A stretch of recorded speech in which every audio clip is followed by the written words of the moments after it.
Hey, I want to talk about this trap that people try to put you in, okay? And this trap that I'm talking about is when some preacher tries to convince you that legalism is just work salvation and that's it, okay? And why is that a trap?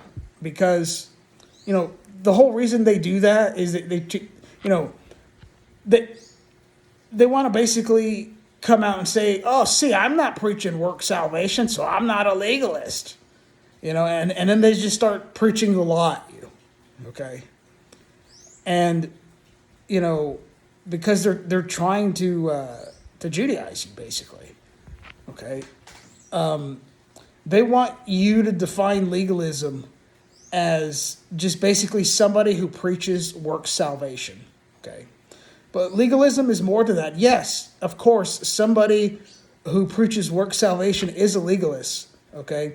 But legalism also entails, anything law related that you believe somebody has to do to be right with God, have favor with God, be justified or sanctified in the eyes of God.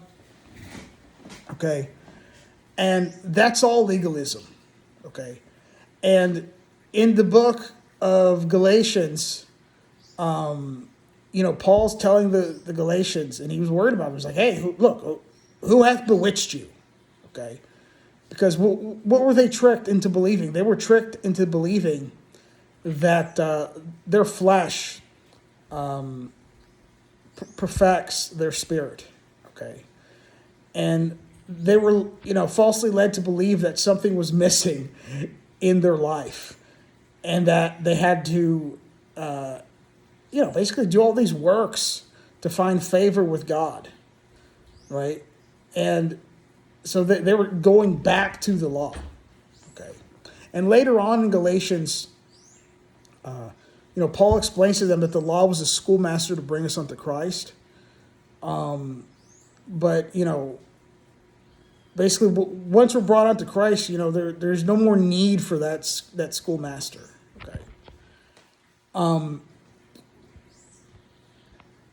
And so, yes, there's a lot of pastors, preachers, teachers that are legalistic that pretend that they're not. But anybody that's basically trying to tell you that you're not right with God because you're lacking some sort of works, they're a legalist. Okay. And, I use the term grace shipper for those people that, they'll say salvation's by grace through faith. But then, after somebody's saved, they expect that saved person basically to live like a Lord shipper. Okay, and I call those people grace shippers. Where, sure, they might be able to preach you the gospel, but then, once you start going to their churches, you're immediately Galatianized. And they're trying to Judaize you and basically get you to live like a Lord shipper. Okay, and that is a form of legalism. And you should want nothing of it. Okay. And I would go as far as to say as that's some of these men that teach this, they're just ignorant of it, and like they were deceived by an actual wolf, and now they teach the heresies, right?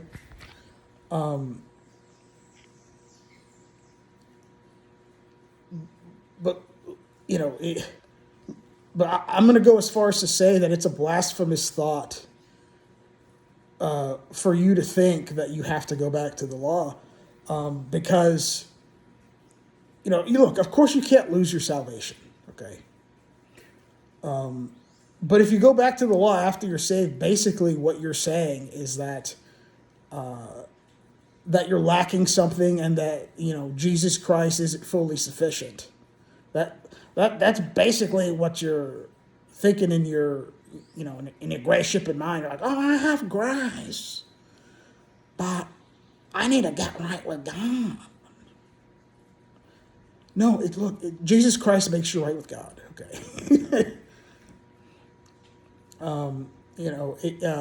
We have redemption through his blood, even the forgiveness of sins. He sanctified us in his own blood. He obtained eternal redemption for us, okay? He was once sacrificed for sins forever. We have the righteousness of God imputed onto our account the moment we trust Christ.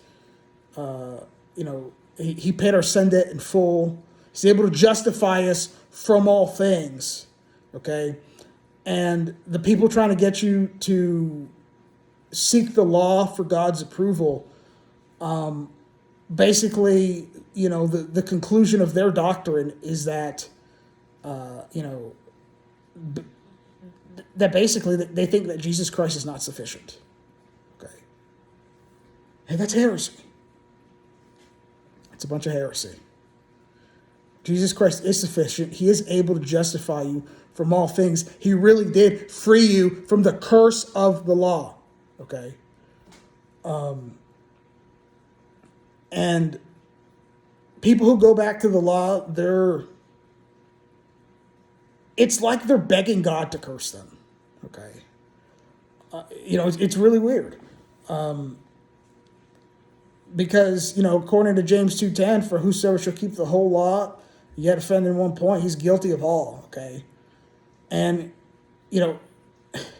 if you want to be under the law, you're not, which is, I don't know why anybody would want to do that, but, if that's what you want to do, you would have to keep the entire law, not just some of it.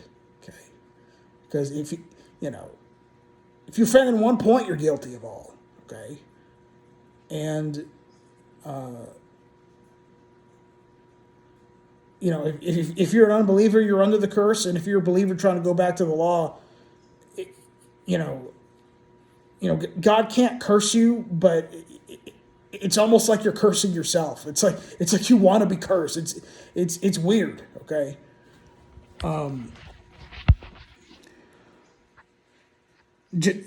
look, by the way, if somebody goes to Malachi chapter 3 and tries to tell you that you're robbing God and you're going to be that God's going to smite you with a curse if you don't tithe or something, or in Jack Hiles' heretical, extreme case, thinking that God's going to kill you if you don't tithe, okay, that's also legalistic.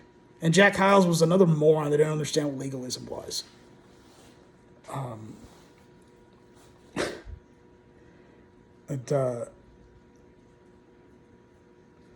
Look, Jesus paid it all, okay?